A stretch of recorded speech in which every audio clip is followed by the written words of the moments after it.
હિતેન્દ્રભાઈ, collector કચેરી ખાતે ધરણા પર બેઠા છો, શું કહેશો?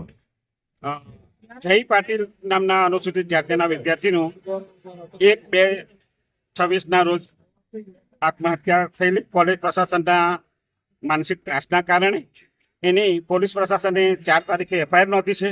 પરંતુ આજે 10 દિવસ જેવો સમય થવા આવ્યો છતાં પણ પોલીસ પ્રશાસન તેની ધરપકડ કરતું નથી.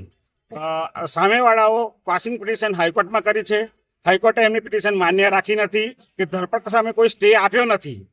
છતાં પણ કયા સંજોગોમાં પોલીસ પ્રશાસન અને કલેક્ટર સાહેબ આરોપીને છાવરી રહ્યા છે એ અમારા માટે અમને સમજાતું નથી. હવે અમારી ધીરજનો અંત આવી ગયો છે. અમે કાયદો હાથમાં લઈએ એ પહેલા 24 કલાકનું અલ્ટિમેટમ આપીએ છીએ કે તમે તાત્કાલિક આરોપીઓની ધરપકડ કરો. એ તો જે કંઈ થશે એના માટે જવાબદાર અમે નહીં રહીએ. હવે અમારી ધીરજનો અંત આવી રહ્યો છે. આરોપીઓ વગદાર છે, પૈસા પાત્ર છે, કોઈ પણ રીતે છટકી જવા માંગે છે અને અમે સુપ્રીમ કોર્ટ સુધી લડીશું, પણ આ મામલામાં અમે ન્યાય લઈને જ રહીશું.